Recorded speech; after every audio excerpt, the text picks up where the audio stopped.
hoje nós vamos fazer essa introdução, é um pouco alongada, mas ela é, sinceramente, é importantíssima. Do meu ponto de vista, né? Então, eu chamei aqui de questões de prova. A primeira coisa que eu quero dizer é o seguinte: eu, Anderson, não recomendo ninguém a ficar estudando provas anteriores. O povo ama fazer isso.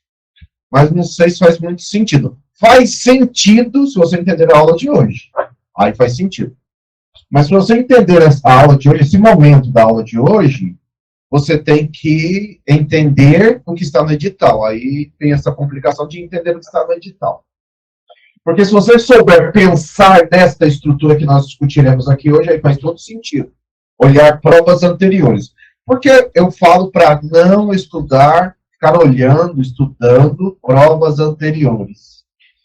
Primeiro porque provas anteriores, por exemplo, na cidade de São Paulo, a última prova para professor era na gestão anterior, gestão do Haddad.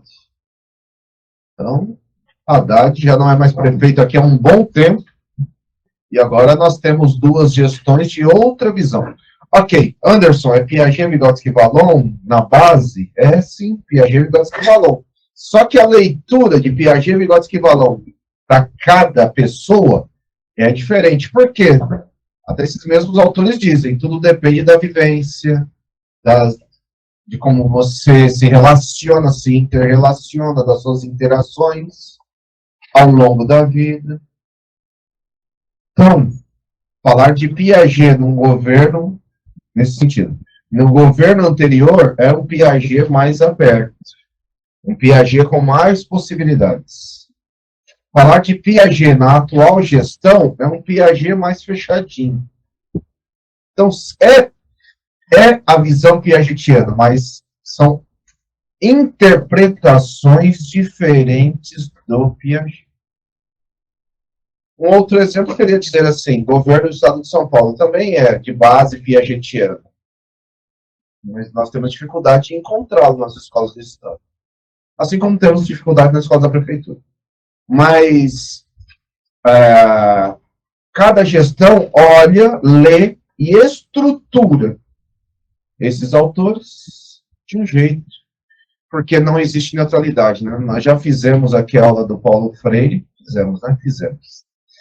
Paulo Freire vai dizer, não há neutralidade, ninguém lê materiais de maneira neutra. Porque entra o seu enredo, a sua história, a sua personalidade, as suas interrelações, e muita coisa entra também nessas leituras. Então, ok, não dá para estudar, ficar olhando para as anteriores achando que está estudando. Agora, se você olhar o que nós falaremos hoje, tá. Não no sentido de estudar, mas no sentido metodológico. Então, metodológico. Ao olharmos o Paulo Freire dizia assim, no livro dele, Pedagogia da Autonomia, o primeiro item era: ensinar exige rigorosidade metódica. Ensinar exige método. Se ensinar exige método, as provas que nós fazemos de concurso também são pautadas em métodos. Elas assim, não são feitas à toa. Escolhe umas pessoas, olha, o que vem na sua cabeça, escreva a alternativa A, B, C. Não é assim que se faz prova. Nem prova que a gente deveria, nem das da escola, muito menos essas aqui. Muito menos essas aqui. Então, estas provas são feitas com rigorosidade metódica, com método. Então, elas têm método. Se elas têm método, você tem que saber, você tem que, para fazê-las, você tem que ter um método para se contrapor. Se você não tem isso, você vai lá e a própria prova te mastiga e te engole. Aí você sai de lá e sai igual o povo por aí falando mentira e besteira. Mentira e besteira é assim, não sei se já disse aqui, mas é assim. É quando as pessoas falam, nossa, aquela última prova, não passei por uma. Você pode ver que todo mundo que não passou em prova é sempre por um ponto, né? É estranho isso. Então, é nada mais do que mentira. E hoje eu vou explicar os porquês. Os porquês estão na própria metodologia. A primeira, nesse sentido, nas provas, há a chamada curva. Porque assim, você não vai me perguntar de curva. Porque quando a gente tiver acesso a essas curvas, este concurso estará homologado, então não serve mais para nada. Então, as provas, elas têm curvas. E um dia, não hoje, um dia eu falarei, inclusive, em alguma aula aí, do cara que criou as curvas. Um alemão que criou as curvas. Não hoje. Mas as curvas, para ter curva, eu preciso da correção de todas as provas. Todas. Aí sim consigo falar de curva. Sem isso, que o pessoal faz a prova no domingo, na segunda-feira, professor, e a curva? Foi difícil essa prova? Não sei se foi. Para cada pessoa é uma coisa, não sei. Então, as curvas a gente tem, existem, mas elas só existem depois de corrigidas todas essas provas. Então, sem curvas, mas tem curva, porque curva é parte metodológica da prova. Mas, neste edital, tem um ponto importante escrito no edital, nem sempre está escrito. Nós já conversamos aqui na primeira aula, mas que é o seguinte: para você passar nas provas, você tem que acertar ter uma determinada quantidade de pontos.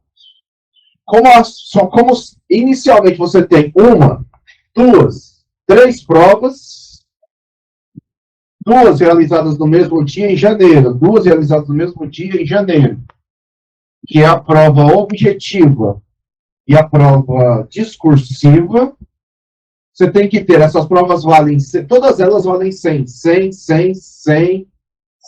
todas valem 100 pontos. Na prova objetiva, você tem que ter 50 pontos.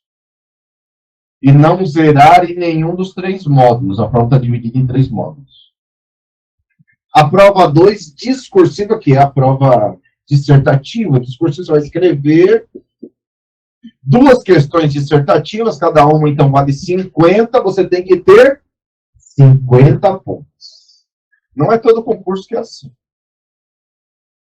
E depois, aprovado dessas 2, você será convocado a um terceiro momento de prova, de avaliação, que é a prova prática. Mas isso é só depois. Só depois. Na prova prática, você tem que apresentar um plano de aula e apresentar uma aula. O edital fala de uma aula de 12 minutos. 12, porque eu não sei mais, é isso. 12 minutos. Estou certo ou estou errado?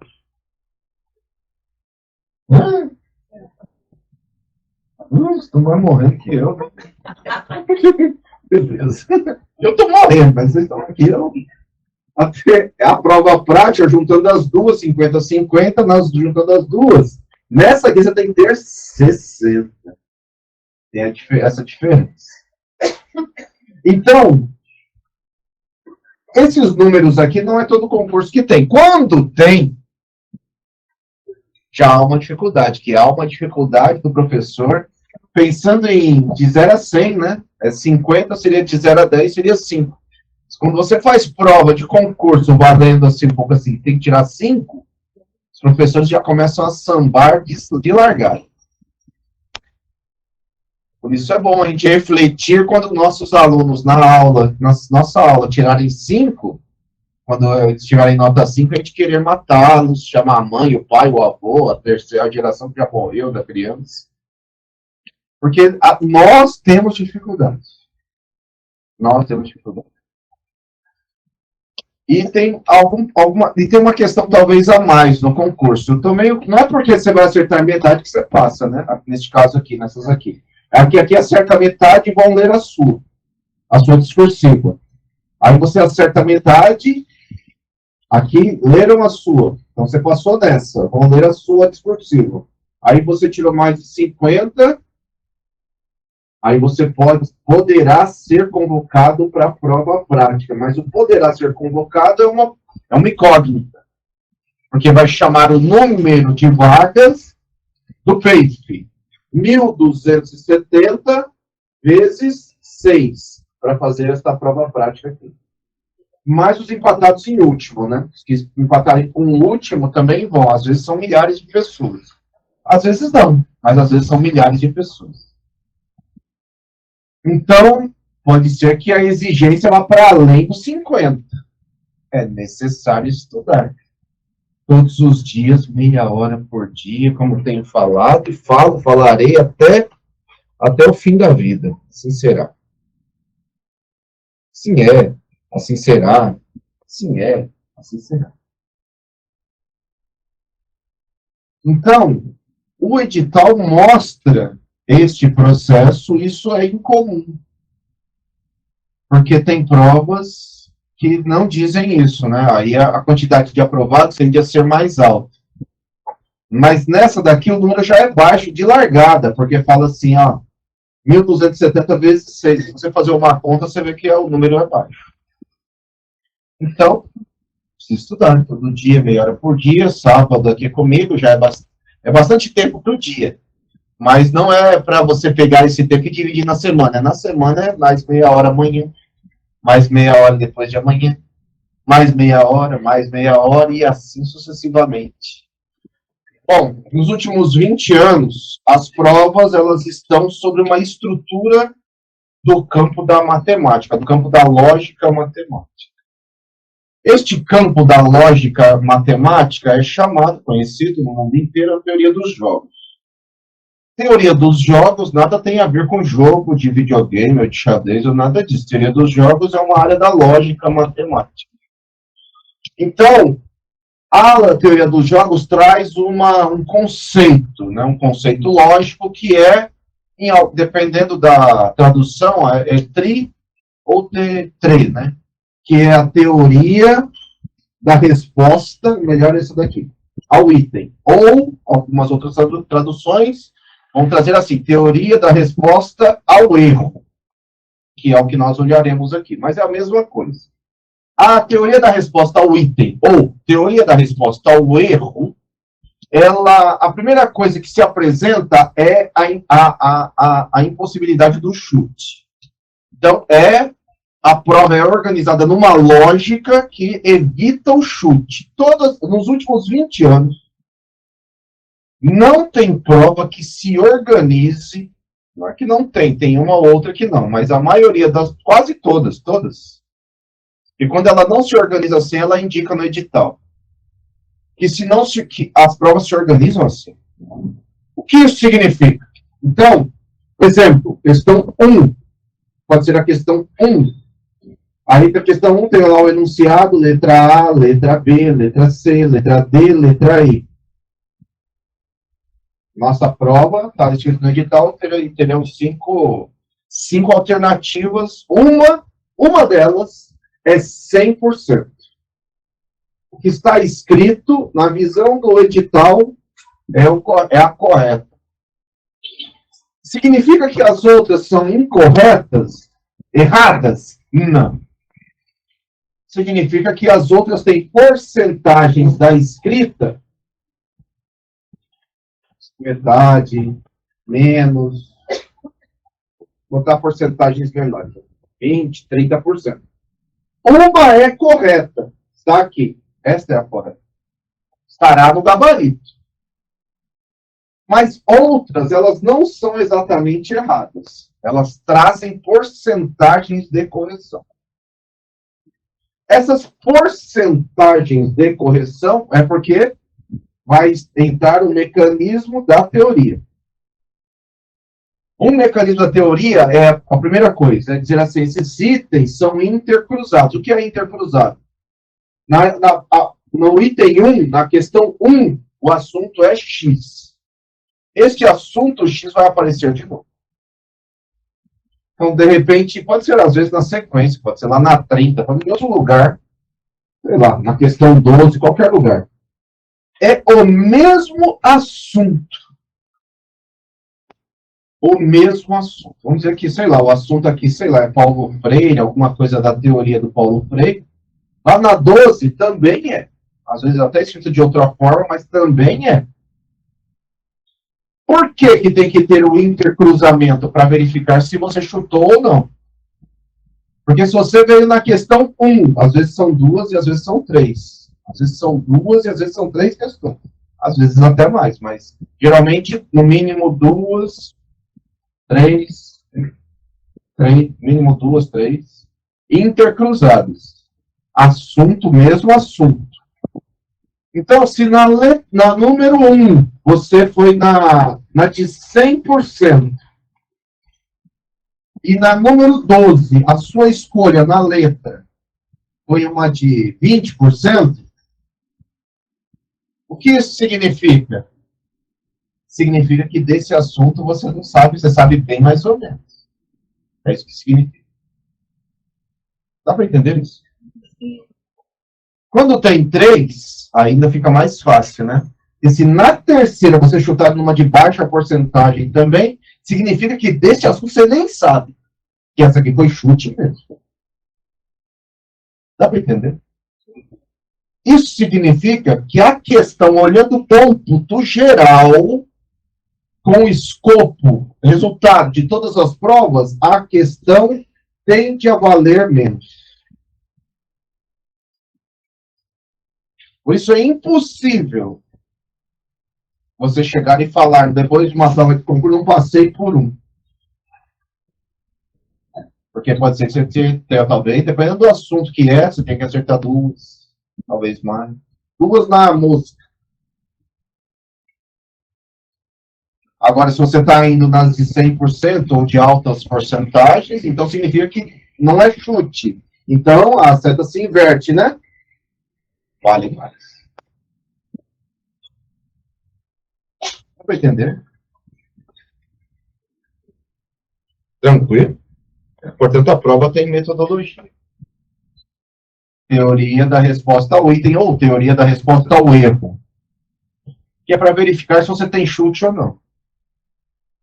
Você pode olhar que no passado existia, as provas eram feitas ponto a ponto, cada uma vale 1, e as pessoas inclusive falavam, tem que acertar a nota de corte, o corte foi tanto.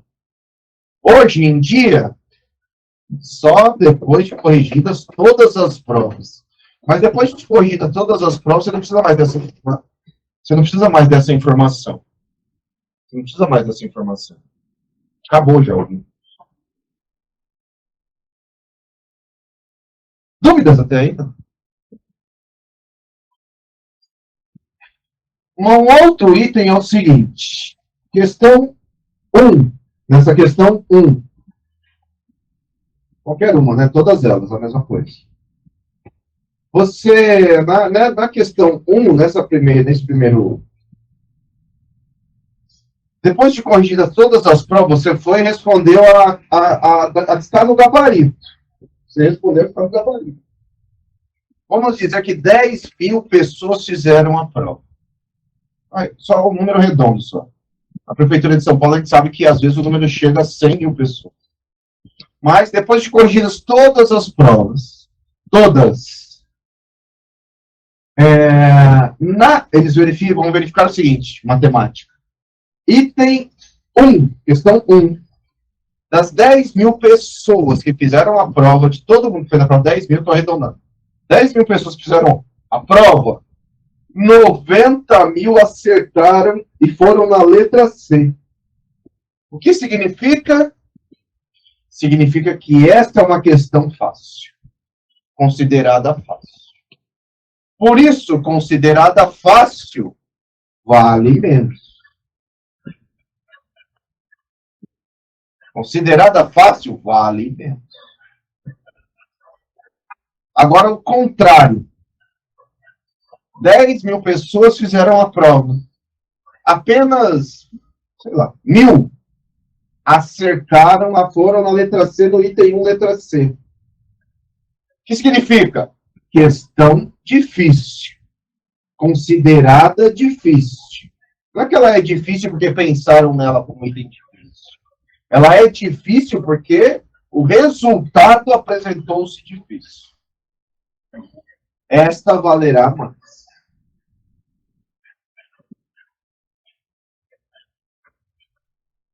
Dá para entender?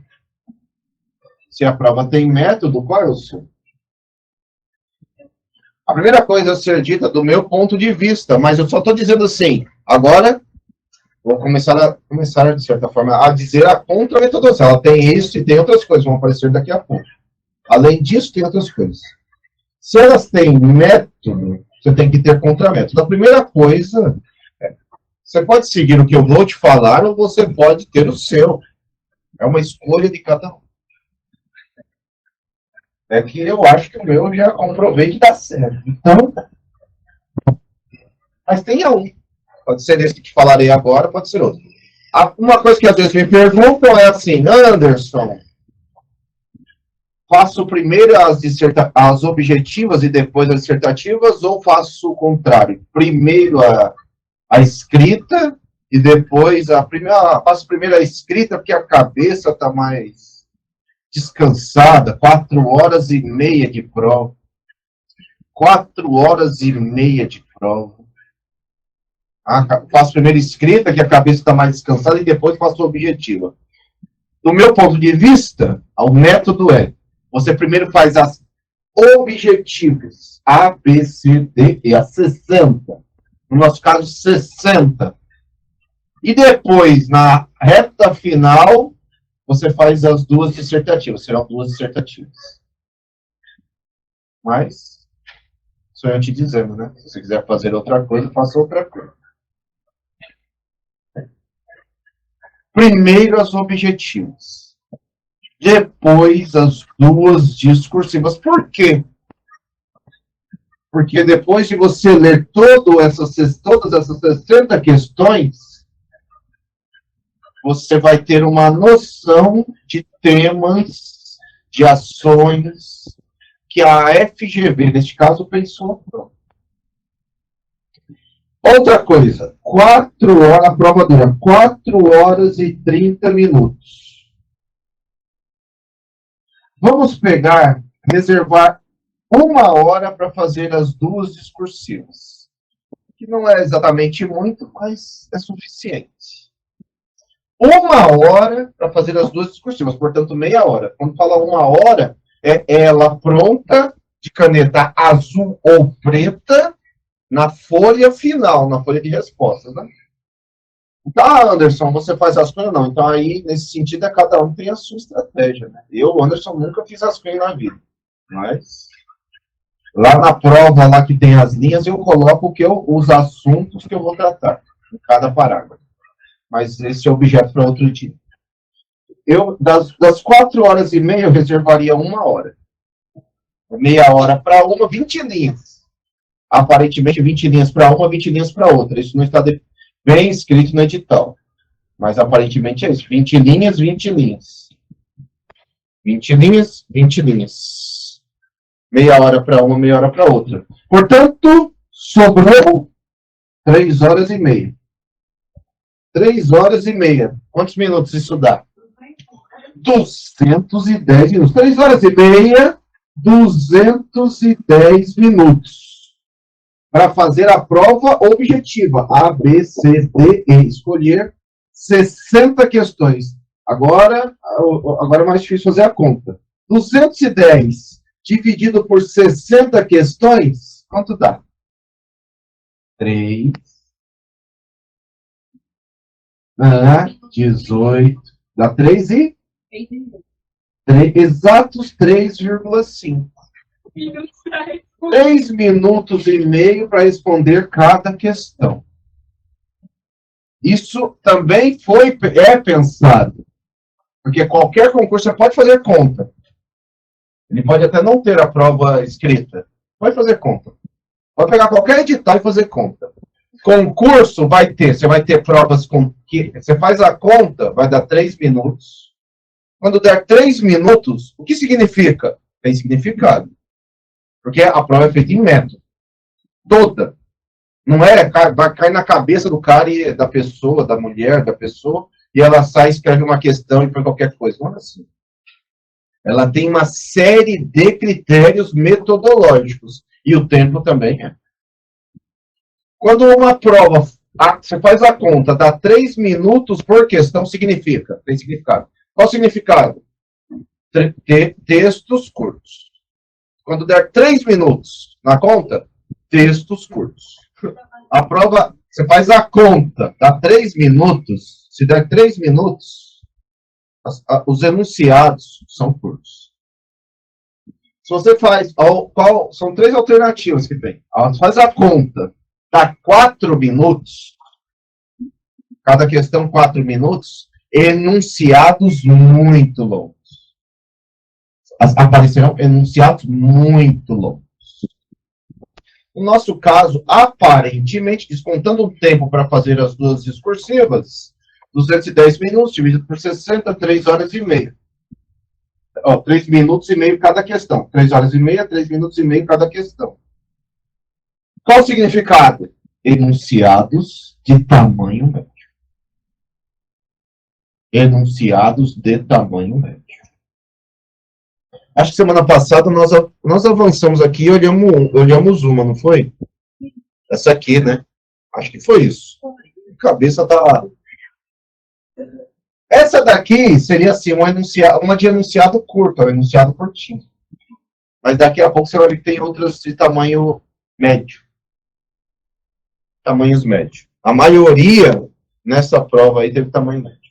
Voltando. Nossa prova, então, nesse sentido, enunciados de tamanho médio. Portanto, tem que ler. Vai ter bastante coisa para ler. Até porque também significa que você tem que saber ler. Saber ler, espera-se que todo professor saiba.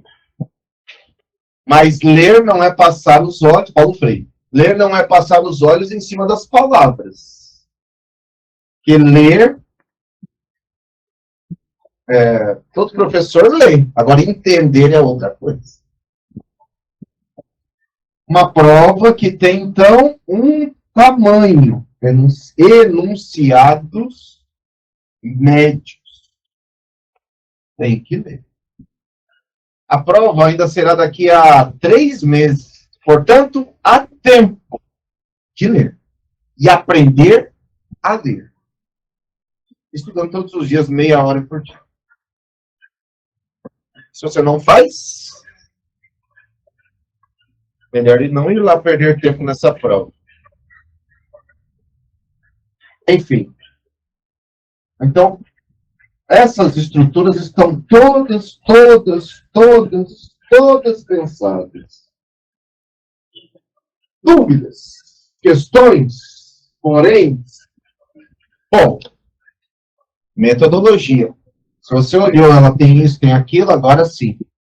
Acho que chegamos lá no dia. Já falei uma que é, primeiro você rega a sua cabeça lendo esta prova de 60 questões, primeiro as objetivas, depois a escrita, depois a discursiva, do meu ponto de vista. Mas chegue lá com alguns, você faz outro, faça outro. Enfim, a outra parte da metodologia é a seguinte, é assim, eu leio a questão 1, leio o enunciado e vou ler as questões. Letra A, letra B, letra C, letra D, letra E. Eu vou ler. Aí eu leio a letra A. Eu leio a letra A. No caderno de perguntas lá, né? O caderno de perguntas, você pode riscar nele à vontade, não vale nada. Pode riscar nele à vontade, mandar palavrão, aquilo vai direto pro lixo aquilo lá. Você lê a letra A. Você lê a letra A e fala, nada. A letra A, nada, essa tá errada. Eu vou lá no caderno de perguntas, onde estão as perguntas, no caderno está escrito. E isso. Essa não é. Se eu achei de cara, eu li e não é. Eu estou te dizendo, nunca mais na minha vida eu vou ler essa letra A aí. Nunca mais. Eu leio a letra B. Tá ruim também. Não é. Não é. Estou convicto. Faço outro X. Não é a letra B. Questão 1 não é a letra B. Leio a letra C. Opa, gostei da letra C. Aí eu marco assim, ó. Essa é boa. Mas ainda não terminei. Leio a letra D. Ao ler a letra D, eu falo, não. Tá ruim. Muito ruim, não é. Leio a letra E. Não é. Olha, nessa daqui, quando eu li, eu só achei, do meu ponto inicial de vista, essa aí. Isso significa que eu, Anderson, metodologicamente, é assim, é essa daqui mesmo, eu não mudo de ideia. É essa aí, cara. Nunca mais lerei esse treco aqui. Nunca mais. Depois, na sequência, eu vou colocar lá na folha de resposta já, não vou mais ler. Porque eu fiz com convicção. Eu espero acertar com convicção. Mas se eu errar, errei com convicção também. A outra coisa. Aí vou para número 2. Vou para outra. Número 2. Eu li a letra A, não é. Li a letra B e falo, gostei da letra B. Li a letra C, gostei também.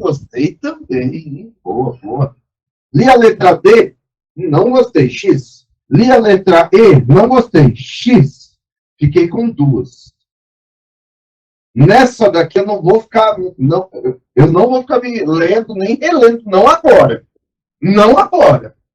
Nessa daqui eu vou colocar eu mesmo faço assim, coloco um ponto grande de interrogação, assim. Que eu vou precisar voltar nela. Quando eu voltarei? Quando eu terminar a sessão. Se os itens são intercruzados, este assunto vai aparecer lá na frente de novo. Pode ser, nem sempre é, mas pode ser que quando eu reapareça, me ajude a refletir nessa. Mas eu só respondo depois que eu chegar no final da sessão. Olha, 60 questões, certo? Nossa prova. Quanto que é 20% de 60?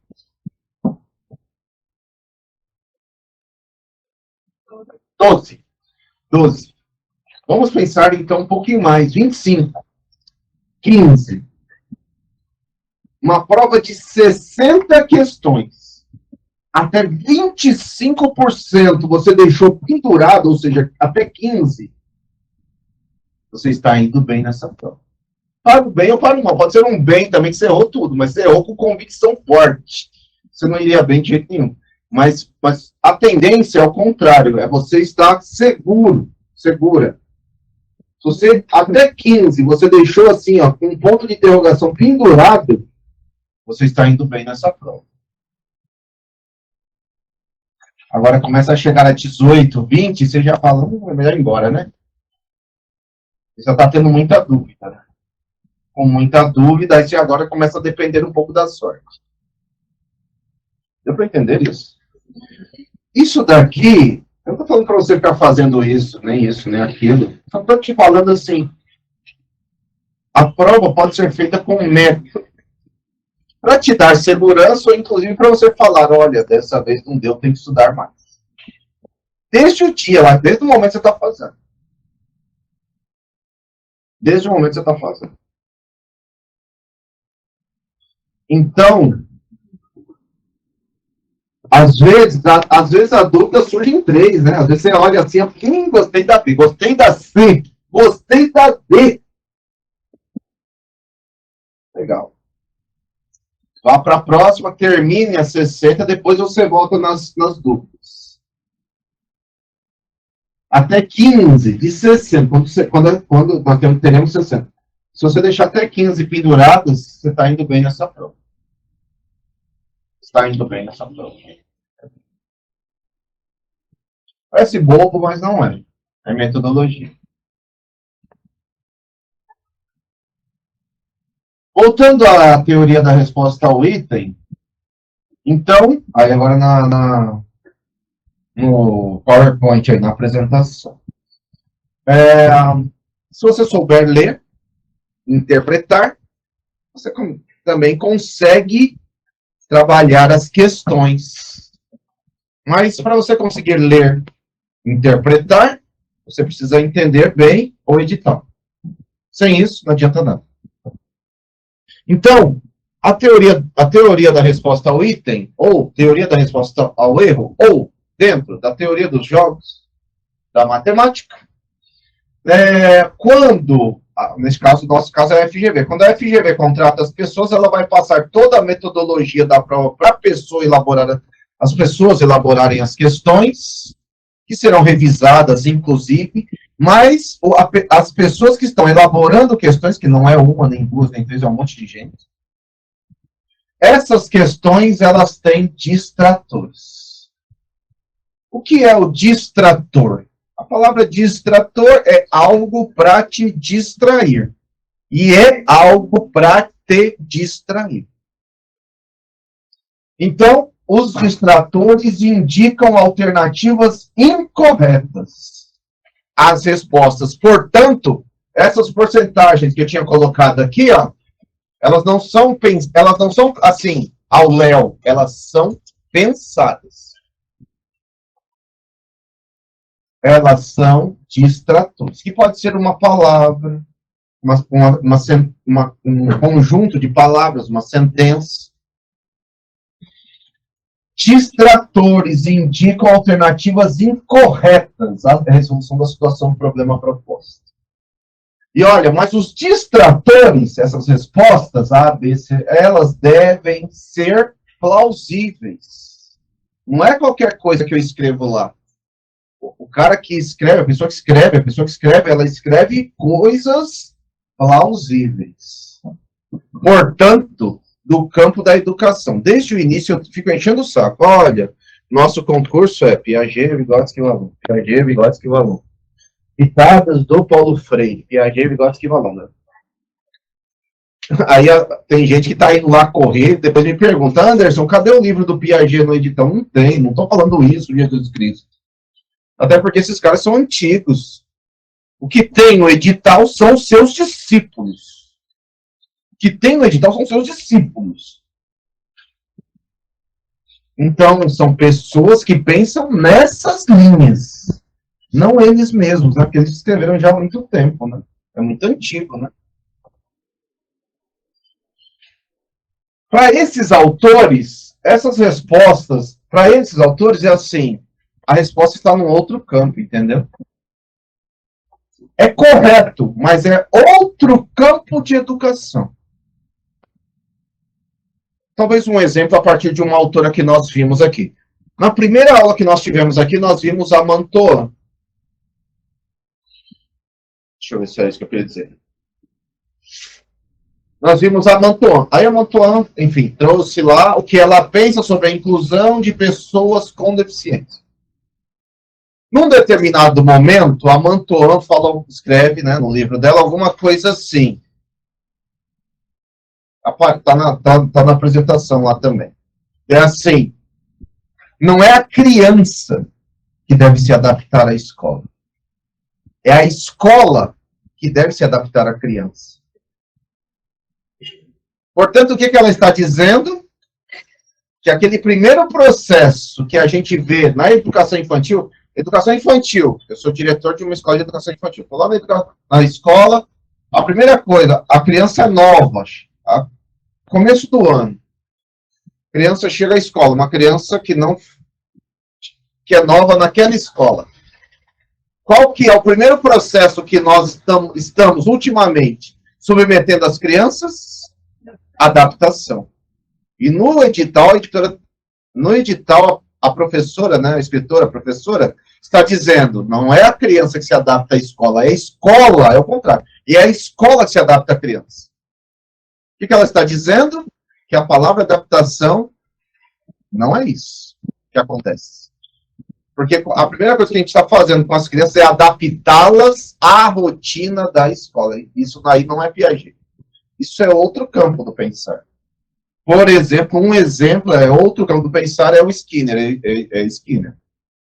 É Skinneriano. É outro campo. Você pega o Piaget escreveu no sentido contrário, né? Ele sempre foi contra o pensamento skinneriano. A resposta deve ser plausível. Termos skinnerianos, mas existem milhares de visões de educação. De outras visões de educação serão usadas, mas a prefeitura fez uma escolha. E a escolha é essa que nós estamos estudando aqui, daqui até janeiro. Na base, Piaget, Vygotsky, Valon, Paulo Freire. Isso aí. Então, as respostas devem ser plausíveis, elas estão em outro campo. Elas não são erradas. É bom conhecê-las, mas elas estão em outro campo. Deu para entender isso? Sim. Entender isso te dá a chave, que aí agora eu falo, se você está entendendo isso, aí sim, você pode pegar provas anteriores e tentar achar os distratores. Que o distrator, então, olha, quando elas devem, o distrator deve ser plausível, deve parecer correto para aqueles participantes do teste que não desenvolveram a habilidade que está sendo verificada na questão. Você não sabe distinguir coisas. A prefeitura quer quem saiba distinguir.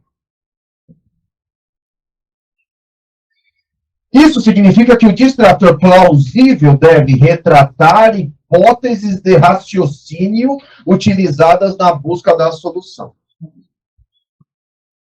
No nosso concurso, a palavra, eu falaria assim, a Mantoan, e o currículo da cidade também, defende a palavra acolhimento.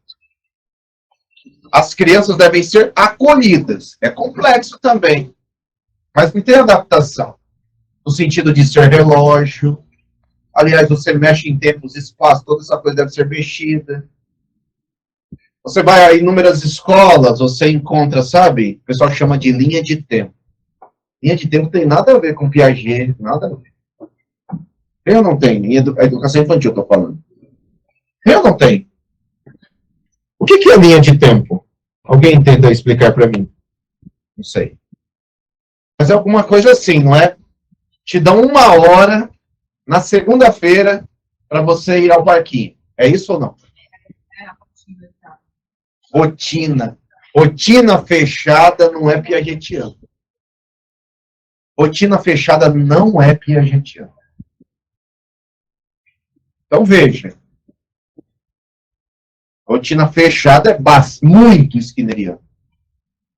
Basta olhar um exemplo mais simples de da base skinneriana, é esse programa que fez sucesso há um tempo atrás aqui no Brasil, Super Nanny. Quem é que faz a rotina? A Super Nanny. Ela nem conhece a criança. Ela vai lá, observa a criança, ela nem conhece. E ela observa primeiro, vê que o menino anda no teto e tudo mais, aí ela fala para a mãe assim, então agora nós é que vamos mandar nela. Aí ela faz uma tabela, prega em algum lugar, tem que seguir a risca. Isso é Skinner. Controle de comportamento. Nós, professores, adoramos controlar comportamento. Outra coisa que se faz dentro desta base skinneriana é o menino, então, não está cumprindo a rotina estipulada pelo adulto. Então, ele está, sei lá, estava fazendo uma algazarra. O que se faz? Vem cá. Senta para pensar. Olha, o Piaget está no campo de dizer assim, criança pensa desde que nasce. Olha a outra teoria. Senta para quê? O menino às vezes pergunta, para quê que eu vou sentar? Para pensar. O menino fica assim. Pensar é chato. Ele não fala, mas ele pensa. Você vai pensar, é chato demais, não quero pensar. E cresce assim, como nós. Senta para pensar. A base piagetiana diz o contrário. Você pensa o tempo todo. Não tem nem sentar, muito menos sentar para pensar. Porque enquanto você estiver andando, você já está pensando. Quando você sentar, você está pensando. Quando você levantar, você está pensando. Quando você estiver brincando, você está pensando. Porque nós pensamos o tempo todo. E é um dos primeiros que, não é só ele que diz isso, mas ele é um dos primeiros que diz isso. Não é o primeiro, mas é um dos primeiros que diz. Vygotsky diz antes, né, mas escreve antes, né, mas o Vygotsky morreu e os estudos dele, os estudos que ele estudou, a gente não tinha acesso, né, porque a Rússia estava na ditadura do Stalin, então nós só tivemos acesso nos anos 70, né, o Piaget já tinha escrito a respeito também.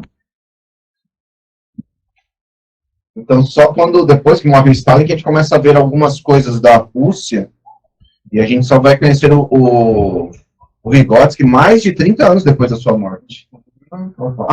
Então esse distrator retrata uma dificuldade. Esse distrator retrata uma dificuldade real do participante.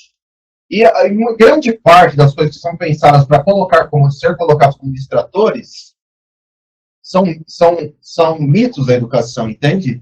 Que a Prefeitura de São Paulo está há 30 anos numa base piagetiana.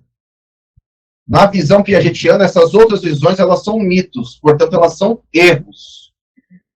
Esse distrator retrata uma dificuldade real do participante em relação à habilidade que está sendo colocada para análise. Então, as palavras são palavras, termos, conceitos do dia a dia. De maneira direta, eu estou tentando dizer assim. É lógico, depende do enunciado, mas se o enunciado está buscando palavras corretas da prefeitura, e é isso, né? Que às vezes é assim, diga o que não está correto, aí é o contrário, mas geralmente indique o que está certo. Na visão da prefeitura, assim, a letra A, adaptação, letra B, acolhimento. Um é distrator, está errada, a outra está certa. Dá para entender isso? Sim. Então, mas olha, por que a adaptação te leva ao erro? Porque você todo dia está lá na escola e alguém está falando adaptação, adaptação, adaptação. Então você fica lá na prova. Opa! É isso. E erra. Quando a gente entende o pensamento do autor, a gente vai direto, né? Isso. Não sei se vai direto. Não sei se vai direto. Ela falou aqui, quando a gente entende o pensamento, não é que ajuda, não. Na verdade, vamos ver o contrário aqui, a conclusão da sentença aqui, ó. Situações capazes de induzi-lo ao erro. O distrator é para te induzir ao erro. Qual a palavra contrária do distrator? Desculpa, de indução. Indução te leva ao erro. Qual a palavra que seria contrária? Dedução. Por dedução, que é isso que você quis dizer e é isso que você disse. Por dedução, eu posso acertar, mas eu tenho que conhecer esse campo aí. É isso. Isso aí que você falou. Lembra, alguma aula aí atrás, que eu estava falando do currículo da cidade, e o currículo da cidade estava escrito assim. Existe uma progressão horizontal e vertical. Não tinha isso? Não à toa, eu fiz uma cruz aqui e falei, olha, a gente fez isso lá em matemática. Olha, mas isso é o plano cartesiano. Não é só matemática, arranca o triângulo daqui, não é só isso. Sei muito de pedagogia, estou para cá, sei pouco, é raso, é caído, tá certo. Mas eu preciso conectar com outras áreas. Conectando com outras áreas, olha certo. Horizontalidade e verticalidade. Eu falei, lá naquele momento eu falei, isso é método.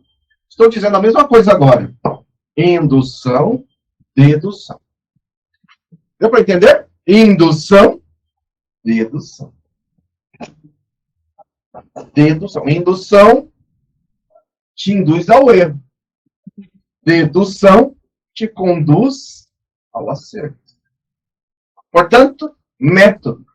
Estava escrito lá no currículo da cidade, te mostrei assim, estou dizendo mais uma vez, que ainda vai aparecer agora nas estruturas das questões. Através dos distratores. A utilização de erros comuns, observadas em situação de ensino-aprendizagem, costumam aumentar o uso. A gente escolher a alternativa errada, porque a gente acha que o distrator nos distrai. A palavra, já disse hoje, né? Mas é assim, a palavra distrator não distrai. Daqui a pouco a gente vai tentar olhar nas questões. E aí, então, eu estou te dizendo assim, agora dá para você pegar provas antigas e caçar distratores. Mas para caçá-los, você tem que conhecer, enfim, o que a prefeitura está tratando. O currículo da cidade, essa coisa aí. Nós estamos estudando aqui. Então, no fim das contas, o que seriam os distratores? Elementos construídos intencionalmente para criar dúvida no candidato. Olha, então o que eu estou dizendo? Que concurso não tem pegadinha. E tem outros doidos aí que falam assim, nossa, Ainda mais quando você vai para o lugar, você vai de ônibus, volta no ônibus, cheio de professor, né? Qual que é o assunto? É sempre assim. Nossa, esse concurso estava cheio de pegadinha. Então, a resposta, a tradução, se tivesse aqueles, sabe? Legenda, obrigado. Se tivesse legenda, é assim, eu não estudei bosta nenhuma, então lá na minha sala estava o Sérgio Malandro. Essa é a tradução. Já pensou, você paga caro para fazer uma prova, a prova tem isso, tem aquilo, tem que contratar gente, sei o que lá, a FGV lá do Rio de Janeiro vai contratar o Sérgio Malandro para passar na sua sala. Mano. Intencionalmente tem coisas colocadas, são os distratores. Os distratores, olha lá, eles devem ser plausíveis, compatíveis com uma verificação possível. Eles devem construir hipóteses de raciocínio erradas. Te induzem ao erro. Erradas. Porque quer te induzir ao erro. Vai induzir ao erro. É a tônica do parece, mas não é. Parece, mas não é. Isso é um distrator. Então, ele é criado na questão, baseado numa linha de raciocínio errônea, que o candidato pode pensar. E ser seduzido para o caminho... A história do Chapeuzinho Vermelho. Ser seduzido para o caminho aparentemente mais fácil. É um caminho de indução. O segredo para evitar o distrator está no comando, na ordem dada, saber encontrar, na problematização, e é isso que a gente vai tentar fazer na sequência. Essa daqui nós olhamos a sequência? A sequência olhamos? Sim. Então, já estava bem no final, né? Ah, mas também você respondeu. Até Ah, tá. Então, mas... Ah, tá. Então já devo ter mostrado isso aqui. Então, é assim. Essa questão apareceu no último concurso feito nesta gestão, não para professor, mas para o coordenador. Nessa gestão não teve concurso, nessa gestão do Dória para cá não teve concurso para professor, só teve para coordenador e para ATE. Mas, então, o que se aproximaria, que se aproxima, porque eram os professores da rede que estavam fazendo a prova, professores da rede que estavam fazendo a prova, essa prova é 2019. Prova para coordenador pedagógico, Prefeitura de São Paulo, feita pela Vunesp. Essa era uma questão. E acho que eu quis falar semana passada, porque semana passada nós vimos o Plano Nacional de Educação, não foi isso? Aí eu quis falar que por isso, né? Mas era também dizendo assim, o artigo 2º dispõe... A gente não vai decorar artigo 1º, nem 2º, nem 3º, nem 10º. E aí, olha, eu queria passar para os... Eu queria dizer assim, olha, tá assim, ó. E aí, nesta página aqui, essa apresentação não está lá ainda no... Não está ainda no Google Sala de Aula. É que eu vou ter que terminá-la para colocar lá. Então, eu estou fazendo um pouquinho de cada vez, para a gente entender bem, porque dá para estudar olhando isso. Não isso aqui, olhando os distratores, né? Então, aqui o que eu quero dizer é o seguinte, essa primeira coisa, essa daqui tem um enunciado curto. Legal. Então, na nossa prova, nós teremos, sim, enunciados curtos e enunciados médios. Então, terei curtos e médios aparecerão na nossa prova, 3 minutos e meio. Essa daqui está curtinho. Mas, veja, apesar de curtinho, daria para ser mais curto ainda. E eu estou dizendo assim, o que eu marquei em vermelho são os distratores.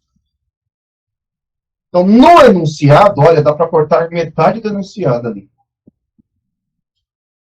Dá para cortar mais, né? Sabe outra coisa que dá para cortar? É a própria...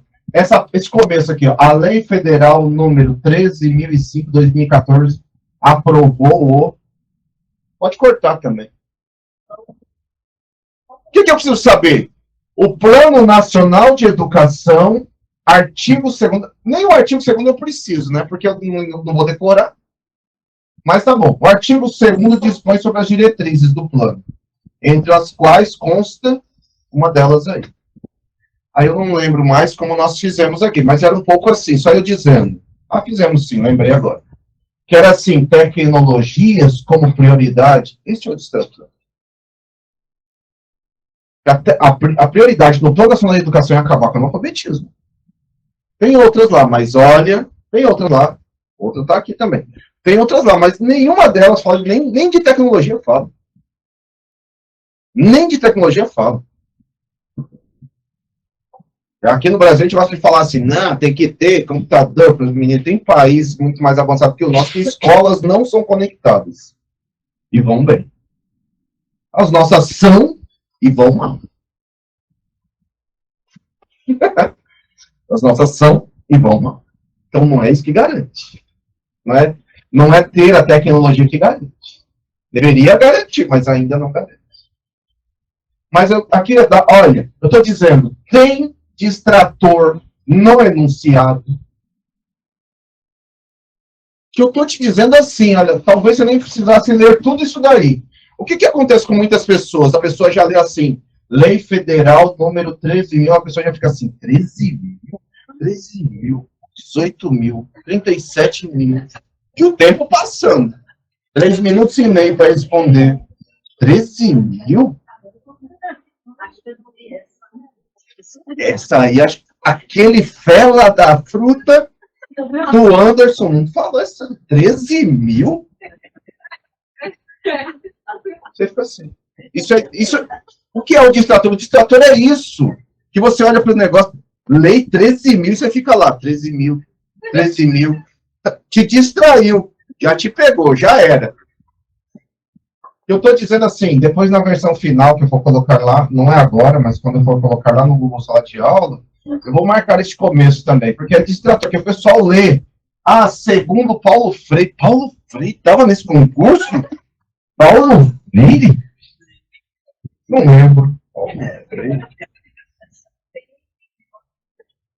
Ou então pode aparecer assim, outra coisa boba, pode aparecer, eu vou falar um nome conhecido, mas que eu estou falando toda hora, pode aparecer lá, Piaget, não sei o que lá, aí você fala assim, mas não tinha Piaget, não tinha, não tem mesmo, livro do Piaget no concurso, só que como os autores são piagetianos, eles vão citar o Piaget, né, pode aparecer uma citação do Piaget, o que eu estou te dizendo é, o número da lei não interessa, o nome do Piaget não interessa, o nome do Paulo Freire, do Sacristã, do Zavala, de qualquer um, não interessa, do Perrenot, não interessa. Esses nomes sempre são distratores. Esses nomes sempre são para você ficar lá. Zavala. Zavala. Olha, Darek, a cabeça, né, o enunciado daria para fazer assim. O Plano Nacional de Educação, artigo 2º, diretrizes dele, né, do Plano Nacional de Educação, consta. Aí você foi na letra A.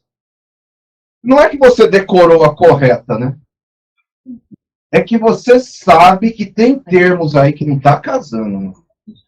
Tecnologias, prioridade, não dá para ser.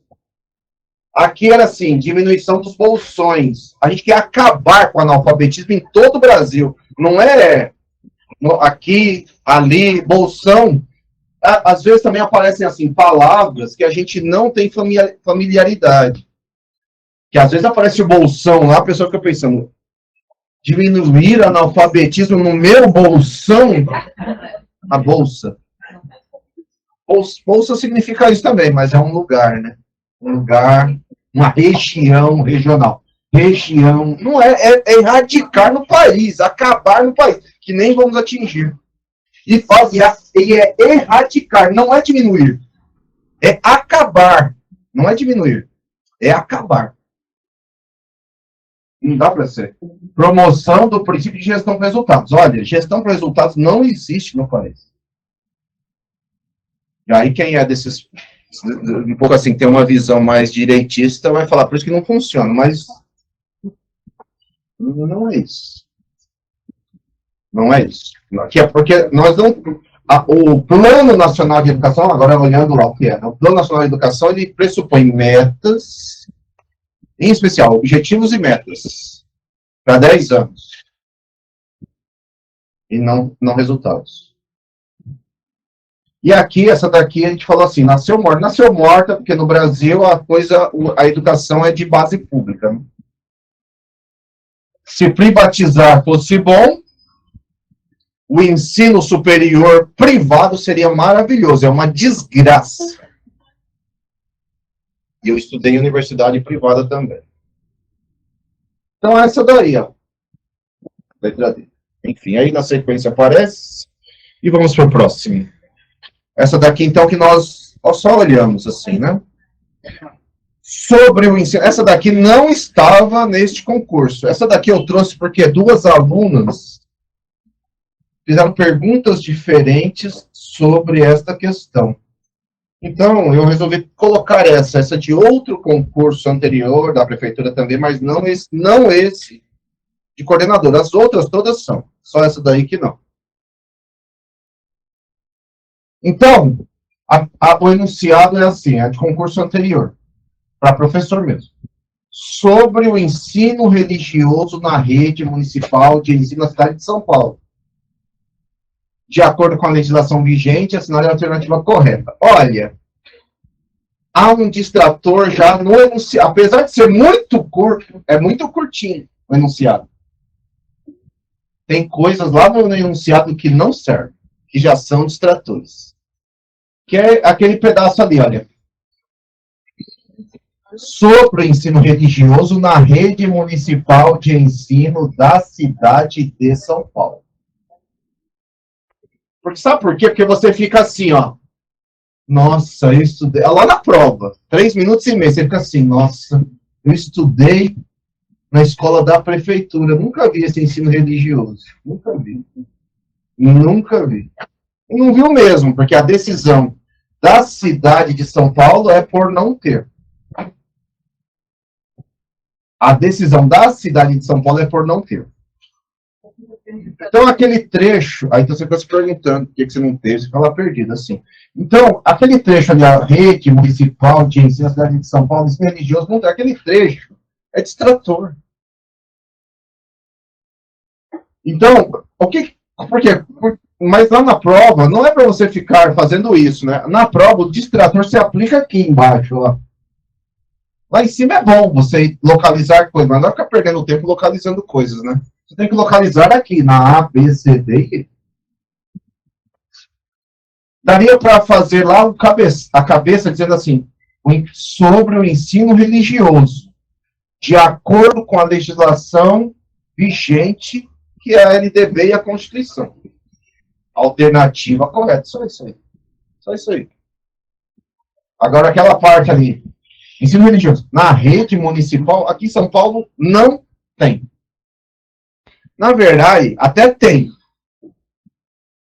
No trabalho de todos nós, né? Porque, por exemplo, se você tiver... O brasileiro, em geral, não todos, mas a maioria dos brasileiros, eu também, o brasileiro é religioso. Religioso que ele tem uma religião, eu tenho a minha. Você tem a sua, cada um aqui tem a sua. Ponto final. Só que nas escolas, na Páscoa, o que a gente às vezes faz? Estou falando que sempre faz, mas às vezes acontece assim, a escola faz um negócio, um caça-ovo.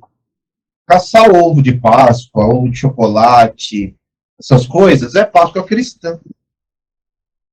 O que, então, se eu estou tratando só da Páscoa cristã, isso não é religioso, isso é religião. Ensino religioso, sim, existe no Brasil. Está na LDB. Sim, existe no Brasil.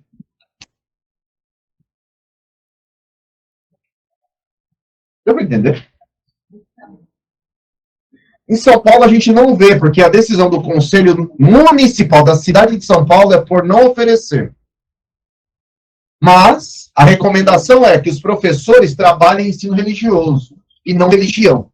E não religião. Religioso, sim. Religião, não. Religioso, sim. Pode trabalhar. Religião, não. Então, se eu sou professor na escola e faço busca com as crianças, sei lá, de ovo, isso é Páscoa cristã, vou ter que falar, eu vou ter que em algum momento, antes ou depois ou durante, trabalhar com as crianças, jovens ou adultos, a Páscoa judaica, a Páscoa negra, de alguns lugares da África, a Páscoa oriental, todos os povos do mundo têm algum tipo de renascimento. Que a Páscoa é renascimento. Páscoa é renascimento. Todo tipo de cultura no mundo tem este momento de renascimento. É que a cristã é o Cristo, né? O Cristo. Todas têm. Só que são diferentes. Não sei se dá para entender, mas é isso. A gente não trata de religião, a gente trata de religiosidade. E com respeito a todas as religiões, que às vezes é difícil também. Você vê que às vezes nem os... Eu falar isso? Não sei, acho que não, né? Vai ser no quarta-feira, né? Nem os religiosos respeitam lá o sacerdote, né? Talvez um outro exemplo que eu falo de ensino religioso é sobre mim mesmo. Eu, Anderson, estudei na PUC. A PUC é Pontifícia Universidade Católica. Isso significa sigla. PUC, Pontifícia Universidade Católica. Pontifícia, que significa que ela é mandada, isso é um fato. Todas as PUCs do mundo são mandadas pelo pontífice. Quem é o pontífice? Hã? Quem é o pontífice? Não tem católico aqui, não? É o Papa. O pontífice é o Papa. Então, todas as PUCs do mundo, elas são organizadas, coordenadas, enfim, com decisões do Papa. Por isso ela é pontifícia, porque o pontífice, o Papa, que organiza isso. Então, na PUC, eu estudei na PUC, a minha filha está terminando agora, o outro curso dela. Ó. A PUC, Pontifícia Universidade Católica, portanto é uma universidade católica que quem manda é o pontífice, que é o Papa. De maneira obrigatória. Quando eu fiz, há 20 anos atrás, minha filha está terminando agora, ela também fez, de maneira obrigatória. 2 disciplinas são obrigatórias. Em todos os cursos. Qual disciplina? Teologia. Teologia. Ela pode? Pode. Porque ela é particular. Se particular, você pode confessar uma religião. Está na Constituição também. Isso aí que falaram baixinho também. Tem escolas de crianças, porque é de adulto, mas tem escolas de crianças que são confessionais. Se você pegar aqui nessa região, você tem Colégio Adventista. Está no nome da escola. Colégio Adventista. Então, é uma escola confessional. Pode, porque ela é particular. Particular pode, pública não. Pública é sempre religioso. Particular pode ser confessional. Confessar, professar uma religião, filosofia, ideologia particular. Pode particular. É o que diz a lei no Brasil. De acordo com a legislação vigente. Eu tive 2 semestres, o exemplo eu tive 2 semestres na PUC, eu tive só educação católica? Não, porque a PUC poderia fazer só catolicismo, mas a PUC resolveu fazer ensino religioso. Então, nas 2 disciplinas, nos 2 semestres de teologia que eu tive, minha filha também, porque depois fui perguntar para ela quando ela fez a época, os 2 semestres é assim, religiosidade. Por uma questão lá de princípios da PUC, lá resolveu fazer assim, religioso. Então, era padre que me dava aula, mas ele falava do catolicismo, da visão evangélica do catolicismo, do judaísmo, de religiões afro e assim, e falava de todas, com conhecimento e respeito. Isso é religioso. Ensino religioso pode. Agora, em outros lugares do Brasil, tem sim, de acordo com a legislação vigente, tem sim ensino religioso. E tem mesmo a aula de ensino religioso. E se tiver, quem for dar a aula, não interessa se padre, pastor, pai santo, sabe lá quem for dar a aula, tem que tratar de ensino religioso. Ou seja, tratar de todas as religiões e com máximo respeito. Letra A. Como não fizemos... Vou avançar um pouco, né, mais rapidamente, assim. Como nós não falamos disso na lei, talvez às vezes fica um pouco difícil responder. As perguntas que me chegaram eram assim, isso pode? Pode. O Brasil tem uma força potente no Congresso mesmo, uma visão de igreja, né, católica, os evangélicos são eleitos, e aí eles mantiveram isso, sempre foi mantido. Mas é ensino religioso. Aqui a pergunta às vezes era assim, mas a escola não é laica, a escola pública não é laica, né, então a religião fica fora? A religião fica fora, mas religiosidade pode estar dentro. E, na verdade, se você observar bem, a grande parte das festas brasileiras, muitos feriados, inclusive, são religiosos, né? Nós não ficamos em casa quarta-feira agora por conta do Dia das Crianças. É um feriado católico. Então, a religião faz parte do Brasil, mas dentro do ambiente escolar, ensino religioso. Agora, se a escola for confessional, como, por exemplo, aqui perto tem colégio adventista, mais para o centro tem escola batista e outras. De todas as escolas judias, escolas de religiões afro, tem, todo lugar tem. Pode. Aí nessas escolas particulares, a visão confessional, ou seja, deles professarem a sua religião, pode. Deu para entender isso? Espero que sim. Então, o que eu estou dizendo é assim, se a pessoa matricula uma criança no colégio adventista, ela, enfim, sabe que em alguns momentos lá vai acontecer ensino de religião. Porque é um colégio confessional. E tem lugares que o nome não é tão exato, né? Às vezes as pessoas não sabem, mas né? Aqui perto mesmo tem colégio, por exemplo, o colégio Ellen G. White, que é uma escritora, não sei que nome que fala, mas assim, ela é uma escritora do campo do adventismo. Então a escola é adventista. Mas o nome é colégio, escola, Ellen G. White. O ensino religioso deve ser obrigatoriamente oferecido pela escola pública e cursado pelos alunos. Então, olha, a letra A, ela tem problema quando ela repete o obrigatoriamente. Porque não está escrito aqui, né? Aqui, ó, escola pública e obrigatoriamente não está escrito, mas está aí. Obrigatoriamente oferecido e obrigatoriamente cursado. Porque ele não deve ser obrigatoriamente cursado. Ele deve ser oferecido, mas não cursado é facultativo. Essa é a resposta já. Estou dando. B. Então, o problema está na repetição dos termos ali. Obrigatoriamente, o obrigatoriamente que não aparece ali antes da palavra cursado, na letra A. Letra B. A oferta de ensino religioso é facultativa nas escolas públicas? Não, ela não é facultativa. E uma vez ofertado, o aluno é obrigado. Ou ao contrário. Não é. Letra C. A oferta é facultativa e a frequência também é facultativa. Não. A oferta de ensino religioso é uma decisão de cada escola. Não. Até porque aqui está se referindo a escolas públicas, né? Ela é uma decisão das escolas confessionais. A oferta de ensino religioso é obrigatória nas escolas públicas? É verdade. E a matrícula é facultativa.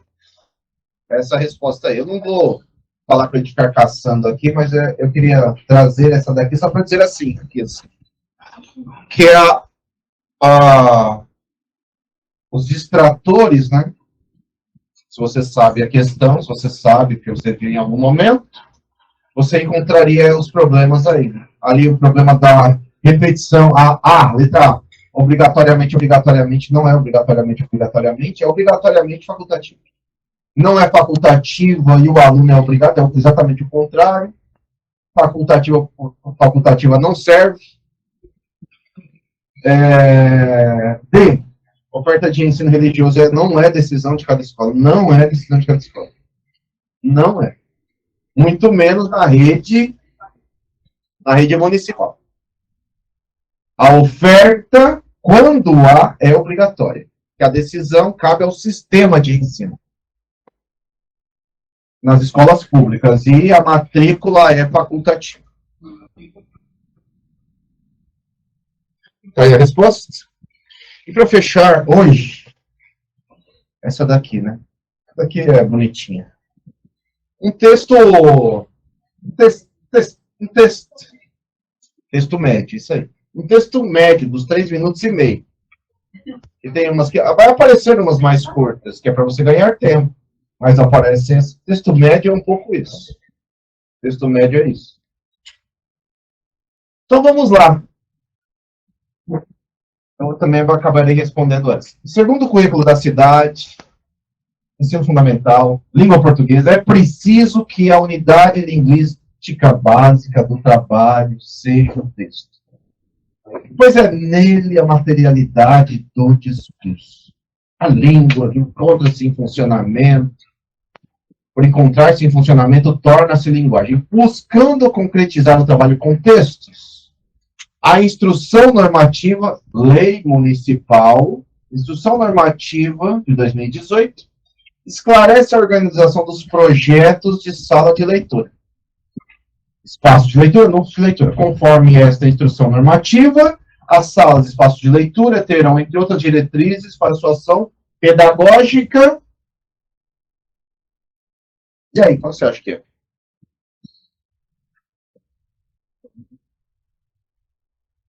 Três minutos e meio para você.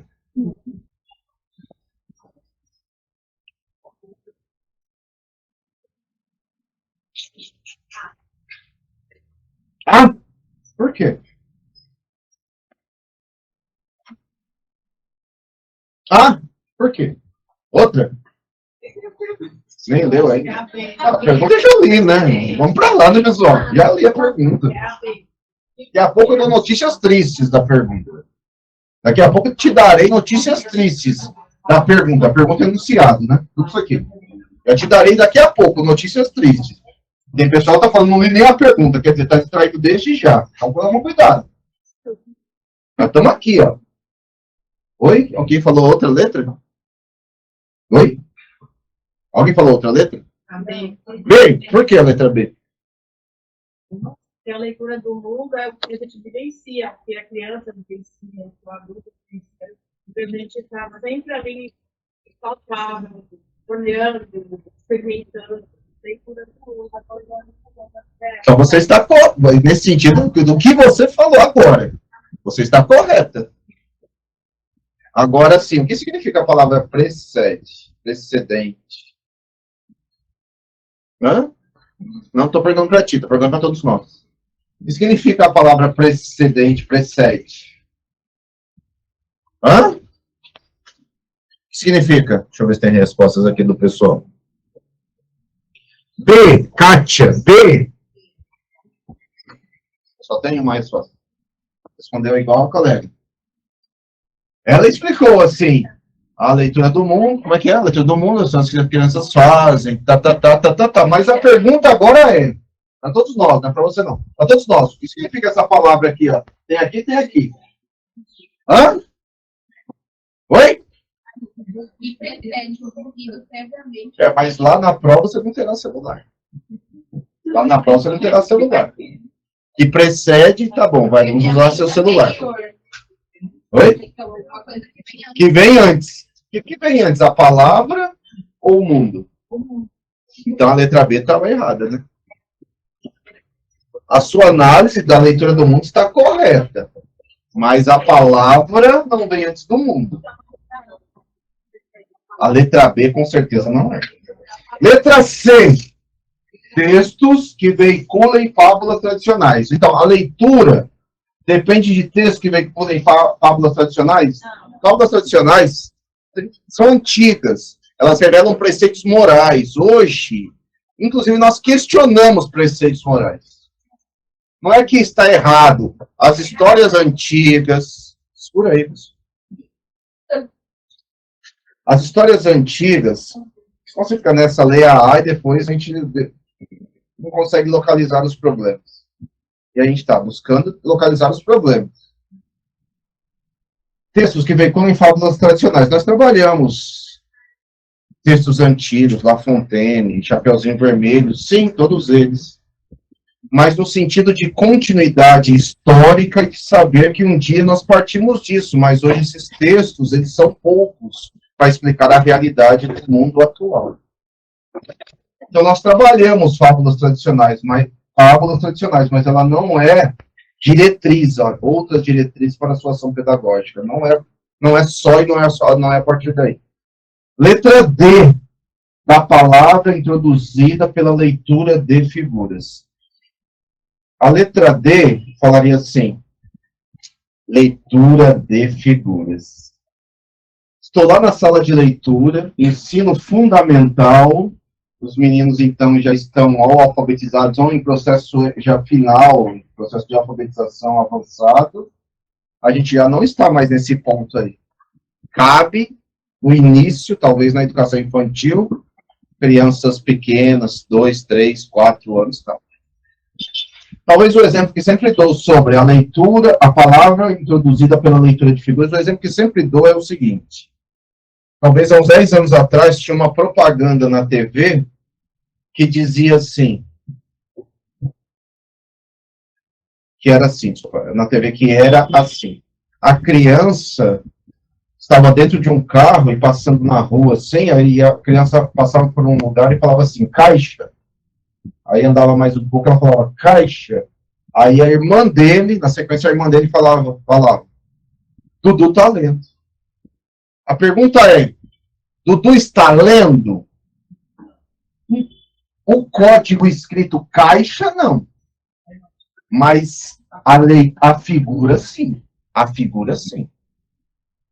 Então, a letra D é isso. Mas isso é com crianças menores. Né? Não é no ensino fundamental, só a leitura é no ensino fundamental.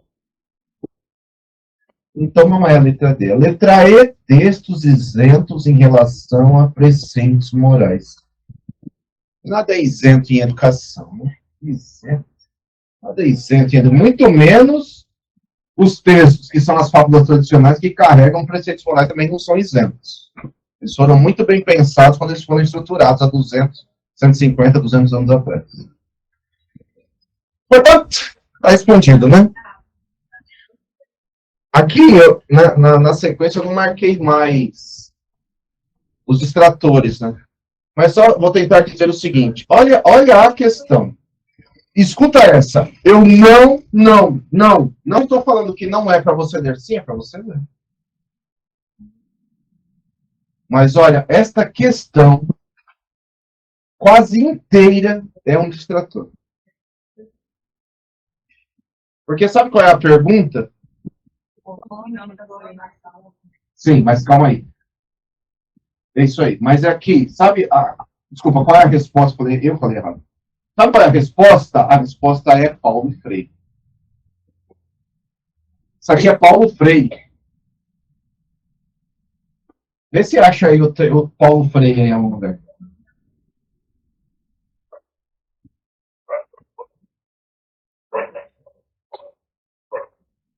É que a instrução está ligada, a instrução normativa está ligada ao Paulo Freire. Falar a verdade, que você precisava saber isso daqui, ó, tá ali, ó. Um pouco assim, ó, instrução normativa, é lei municipal. Mas do ponto final ali, daquele ponto ali para frente, sinceramente, está ali, ó. Conforme essa instrução, as salas e espaços de leitura terão, entre outras diretrizes, a leitura, para a sua ação pedagógica, a leitura do mundo vem antes da leitura da palavra.